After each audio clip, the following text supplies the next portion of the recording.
What's up guys? So in this video I want to show you another way to paint a tree. I have a couple other videos on how to paint them and I left links for them in the description below.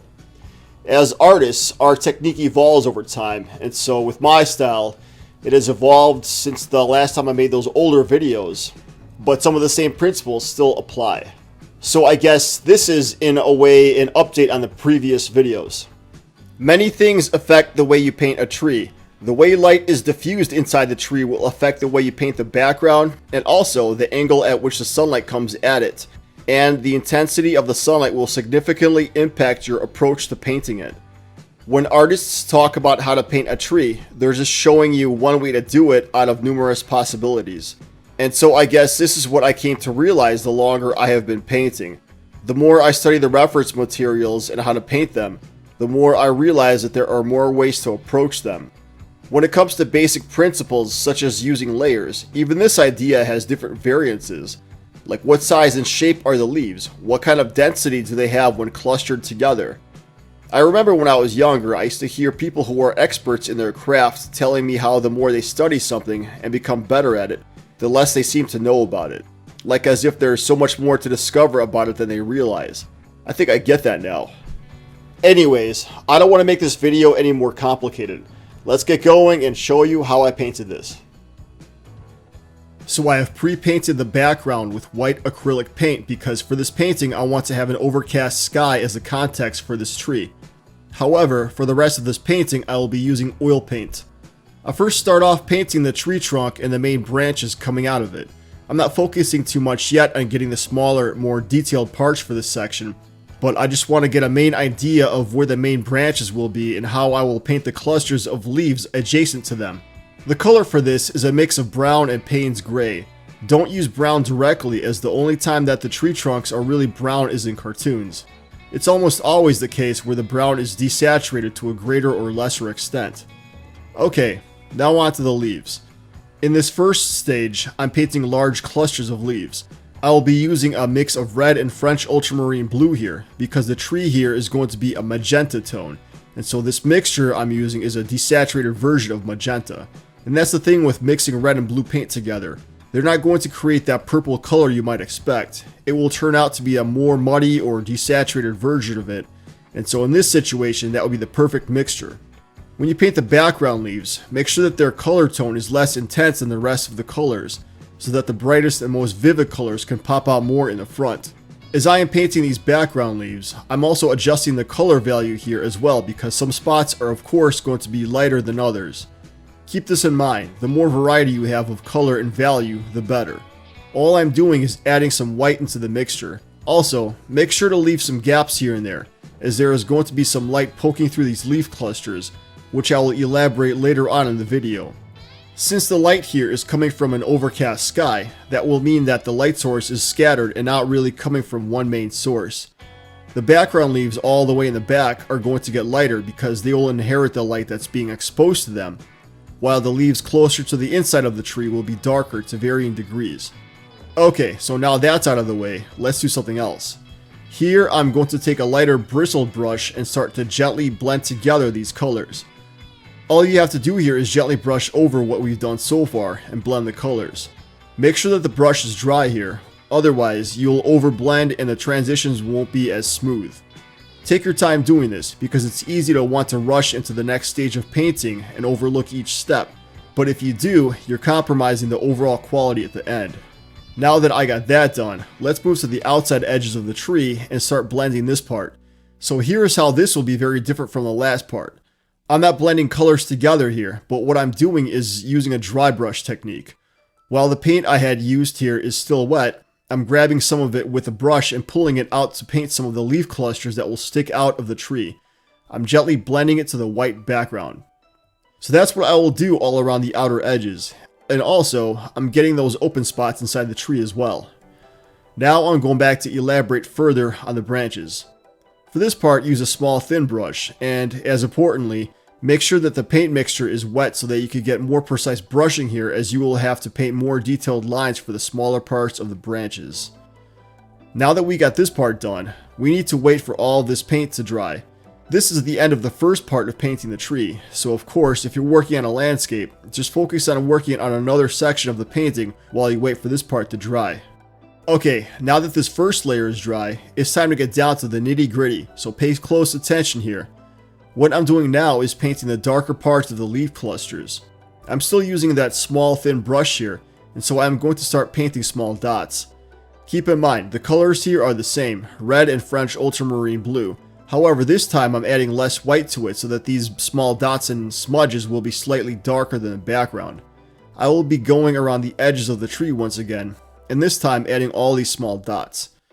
I'm using a combination of dry brushing here as well as applying the paint on here. Once I get some of these small clusters painted, I'm going back and very gently dry brushing some of them into the background colors of the previous layer. If you find that the dry brushing leaves some spots looking grainy, that's fine because you can always come back at a later time and refine it with a lighter color, which I'll be doing later anyways. After I finish the outer edges, then I go inside the tree and do the same thing here, except the mixture here is going to be darker. Remember how in the very beginning I used varying color value for these background leaves? Well, in this part I'm going to make sure that these dots are dark in proportion to the value of the background leaves. So basically use very dark spots in the darker parts here, and use slightly lighter ones where the background is lighter. But overall, we're painting shadows here, so make sure that these dots are dark enough to simulate that effect. This part might take some time, and you can use the fan brush here if you want to expedite the process, but with me, I just want to be extra careful and be as precise as possible. Also, real quick, at this time I go back and paint over some leaf clusters over the tree branches so that they overlap some parts. It's important to do this now than later because once we finish up this section, we will come near the final detailing stage where we will put all the pieces together and start seeing this tree really take shape. I made the mistake of painting them too late, and so now I have to wait an extra couple days for all this to dry in order for me to get to the next stage. Anyways, so I finish up painting all these dots on here, and at this point I have two options. I can proceed to start painting the last details now, or after all these dots have dried. You can do it either way. For time's sake, I'm going to start painting the details right after I finish this section. But first, let's go back to refining all that negative space inside the tree where the light pokes through. What I'm doing here is carefully getting a small amount of white paint, placing it inside the light areas, and very gently spreading it outward as the brush gets drier. Make sure that the brush is dry here so you can lightly and smoothly spread the paint out so that it can create a very fine transition to the leaf area. In some places you can use a small amount of the red and blue mixture with the white, but make sure you use the dry brushing technique to create that smoothness with the way the light diffuses inside the tree. Also, at this time you can refine the tree branches. Just add a small amount of light gray to the tree branches to give them some depth. The light is not that intense, but will slightly be the strongest on the edges of these tree branches, so just arbitrarily paint it somewhere on the edge where you think it would be the strongest. Now we are at the final part at last. Here we will paint the leaves that are at the front of the tree. What we are going to be doing here is making sure these leaves really stand out from the background, and so the color mixture will have to be more vivid. I will be using magenta with a small amount of the previous mixture we've been using, the red and the blue. This magenta color by itself is a very intense color, and so we will still need to tame it a small amount to make it look realistic. I'm using short horizontal brushing here with a small fine brush. These leaves are going to vary in their value because some of them are going to be brighter than others even though they're all at the front. The entire purpose here is to make sure these leaves stand out. As you paint these leaves, you will realize why we painted all those dots and smudges in the previous layer. They are the shadows underneath all those leaves that help create the separation. Okay, now as you paint these parts, some of these leaves are going to be gently blended together. This is the tricky part. Some of the leaves are going to be left alone as you paint them, but some of them you'll need to very carefully blend together with the adjacent leaves as well as a very small part of the background. What this does is that it makes the overall painting look less rigid and stiff. The difference between real life and a painting is that you cannot paint the millions of leaves in the tree, but instead create the illusion of them by painting various types of clusters that range in size, separation, and color value. One thing you gotta be careful about is not to overmix the paint. Make sure to leave some open space where the dark areas are, otherwise you're defeating the entire purpose of having done them in the first place.